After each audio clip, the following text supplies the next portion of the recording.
दोस्तों जय हिंद। स्वागत है आपका ज्ञान की पिपासा चैनल पर। अगर आपने अभी तक चैनल को सब्सक्राइब नहीं किया है तो जल्दी से चैनल को सब्सक्राइब कर लें और बेल आइकन को भी प्रेस कर लें ताकि चैनल से संबंधित सभी प्रकार की अपडेट्स आपको मिलती रहे। दोस्तों आज के इस वीडियो में हम बात करेंगे भारत और चीन की आबादी के बारे में। हम जानेंगे कि क्या भारत चीन को आबादी के मामले में पछाड़ चुका है। तो आइए वीडियो को शुरू करते हैं।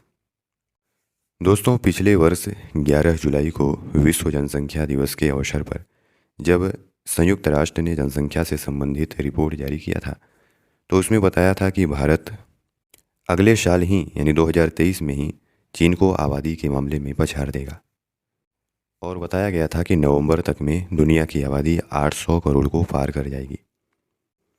दोस्तों नवंबर तो पार कर गया, अब जनवरी आ गया यानी दुनिया की आबादी आज 800 करोड़ से ज़्यादा है।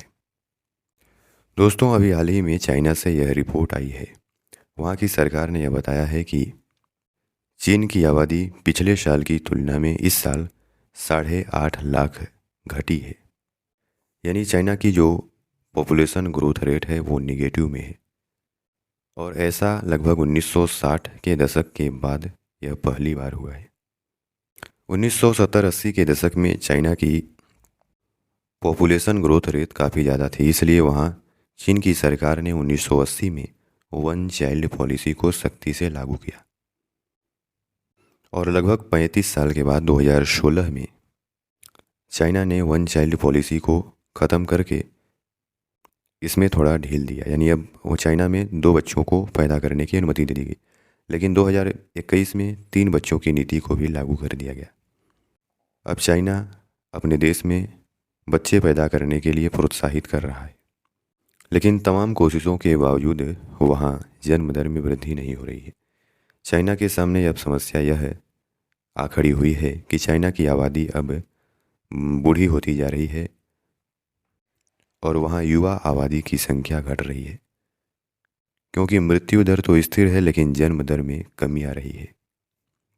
इसी वजह से इस साल आबादी 8.5 लाख घट गई है पिछले साल की तुलना में। दुनिया में सबसे ज़्यादा आबादी वाले देश चीन की जनसंख्या में ऐतिहासिक गिरावट दर्ज की गई है। 60 साल में पहली बार है जब चीन की आबादी में इतनी बड़ी कमी देखी गई है। मीडिया रिपोर्ट के मुताबिक मेनलैंड चीन की जनसंख्या में 2022 में 8,50,000 लोगों की कमी दर्ज की गई है। बताया जा रहा है कि चीन में 2022 में लगभग 90,56,000 लोगों ने जन्म लिया, जबकि मरने वालों की तादाद 1,41,00,000 दर्ज की गई है। चीन की जनसंख्या में आ रही गिरावट का आर्थिक तौर पर काफ़ी बुरा असर पड़ सकता है, क्योंकि चीन में काम करने वाली आबादी कार्यशील जनसंख्या कम हो जाएगी और वहाँ की आर्थिक व्यवस्थाएं प्रभावित हो जाएंगी। चाइना में आबादी बहुत तेज़ी से बूढ़ी हो रही है।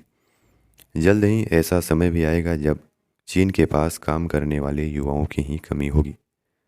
चीनी अधिकारियों ने पिछले साल यह स्वीकार किया था कि देश की जनसंख्या में गिरावट संभवतः 2025 से पहले ही शुरू हो जाएगी। बीजिंग के नेशनल ब्यूरो ऑफ स्टैटिस्टिक्स ने बताया है कि देश में पिछले वर्ष की तुलना में 2022 के अंत में 8.5 लाख कम लोग थे। रिपोर्ट की माने तो चीन की कुल आबादी 8.5 लाख से घटकर 2022 में 1.4118 बिलियन हो गई है, जो एक साल पहले 1.4826 बिलियन थी। यानी चीन में मृत्यु दर तो लगभग स्थिर है, लेकिन जन्म दर में भारी गिरावट देखने को मिल रही है। इसकी वजह से वहाँ की जनसंख्या में गिरावट आ रही है। वर्ल्ड पॉपुलेशन रिव्यू के अनुमानों के मुताबिक भारत जनसंख्या के मामले में पहले ही चीन को पीछे छोड़ चुका है। आंकड़ों के मुताबिक 2022 के अंत तक भारत की जनसंख्या 1.417 बिलियन थी, जो चीन की जनसंख्या की 1.412 बिलियन से 5 मिलियन अधिक है। दोस्तों चीन में जनसंख्या नियंत्रण के लिए वहाँ की सरकार ने सख्त कदम उठाया, जबकि भारत में जनसंख्या नियंत्रण के लिए यहाँ की सरकार परिवार नियोजन कार्यक्रम चलाकर लोगों में शिक्षा जागरूकता का प्रसार कर जनसंख्या नियंत्रण की नीति को अपनाया। चीन में 1980 में वन चाइल्ड पॉलिसी को लागू किया गया और 2016 तक उसे चलाया गया। और आज चीन की जनसंख्या वृद्धि दर नकारात्मक में है। भारत में भी जनसंख्या वृद्धि दर कम हुई है, लेकिन आंकड़े बताते हैं कि अभी अनुमान यह लगाया जाता है कि अभी 2050 तक भारत की जनसंख्या वृद्धि दर बढ़ेगी, यानी भारत की जनसंख्या में बढ़ोतरी होगी और 2050 तक में जाके जनसंख्या स्थिरीकरण के लक्ष्य को हासिल किया जा सकता है। संयुक्त राष्ट्र ने कहा कि 2022 से 2050 के बीच वैश्विक आबादी में आधे से अधिक वृद्धि केवल 8 देशों में ही देखने को मिलेगी। कांगो, मिस्र, Ethiopia, Bharat, Nigeria, Pakistan, Philippines और तंजानिया, इन देशों की आबादी आने वाले कुछ सालों में बढ़ेगी। तो दोस्तों, आशा करते हैं कि आपको आबादी से संबंधित